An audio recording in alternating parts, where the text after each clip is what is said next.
नमस्कार, मैं ज्योतिषाचार्य दिव्या। आज हम बात करेंगे कि जो भी हमारी बहनें बहुत ज़्यादा अपने रिलेशनशिप से परेशान हैं, हस्बैंड के साथ बहुत अच्छा रिलेशन नहीं है, आए दिन किसी न किसी बात पे लड़ाई झगड़े होते रहते हैं। उनको शक भी होता है कि उनके हस्बैंड कहीं बाहर जा रहे हैं किसी के पास या किसी और से भी उनका संबंध है। तो ऐसे अगर शक है तो उस शक को पहले दिमाग से बाहर निकाल करके फिर इस निवारण को आप आगे करिएगा, और अगर है भी तो वो भी खत्म हो जाएगा। आप इस चीज़ से भरोसा रखिए। तो सबसे पहले मैं आपको जो बताने जा रही हूँ, पहली चीज़ तो ये कि आपको खुद को लड़ाई झगड़े नहीं करने हैं। लड़ाई झगड़े ना करने के अलावा आपको दूसरी चीज़ ये करनी है कि बात-बात पर आपको टोकना नहीं है। क्यों? क्योंकि जब भी ऐसी कंडीशन आती है तो कहीं न कहीं या तो आपकी राहु की महादशा चल रही है या आपके हस्बैंड की राहु की महादशा चल रही है। तो उसमें होता क्या है कि आप बहुत भ्रमित रहते हैं। जो चीज़ नहीं भी होती है वो चीज़ आपको दिखने लग जाती है। कभी-कभी उसी प्रकार पति भी अपनी पत्नियों पर शक करने लग जाते हैं। तो वो भी क्या है? भ्रम, इल्यूजन पैदा करता है। राहु का काम ही यही है कि वो इल्यूजन पैदा करता है आपकी थिंकिंग में, क्योंकि असल में राहु कोई ग्रह नहीं है, ये एक परछाई है। तो वो परछाई जब किसी चीज की आ जाती है तो वो क्या है? हकीकत नहीं है, वो खाली एक दिखावा है। तो इसलिए आपको करना क्या है? पहले तो शक करना छोड़ना है, उसके बाद मेरे बताए गए निवारण को इम्प्लीमेंट करिएगा आप। सबसे पहला आपको हर गुरुवार को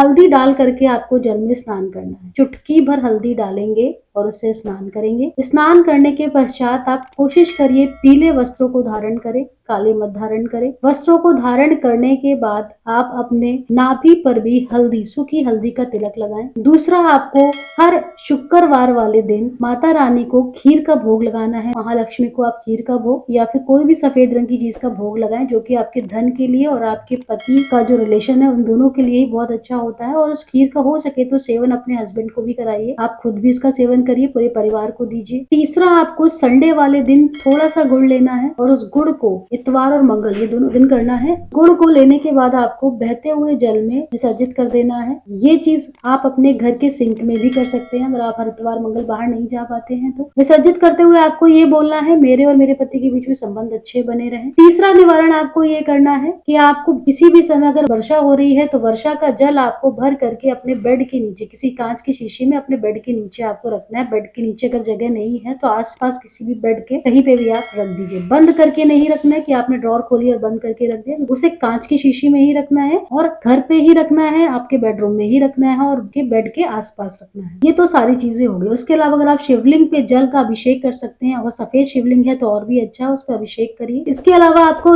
लास्ट मैं आपको जो बताने जा रही हूँ मंत्र, उस मंत्र पे विशेष ध्यान दीजिएगा। वो मंत्र आपको डेली 60 बार करना है, 60 टाइम्स, नहा धोकर साफ सुथरे होकर। मंत्र है अनुकूल नायक भ्रतृ वल्लभता प्रियाहम प्रीतिवर्धन। फिर से बोल रही हूँ, अनुकूल नायक भ्रतृ वल्लभता प्रियाहम प्रीतिवर्धन। इस मंत्र का आप जाप करें और आप बदलाव देखिए कि आपके और आपके हस्बैंड में चीजें कैसे अच्छी हो गई हैं। आपको खुद समझ में नहीं आएगा कि चीजें आपके फेवर में कैसे होते हुए चली जा रही है। और अगर कुछ आपके पास विशेष या अलग प्रॉब्लम है जो बहुत बड़ी है, जो आपको लगता है कि इस चीज से भी नहीं सही होगी, तो आप मेरे इस नंबर पे संपर्क कर सकते हैं। धन्यवाद।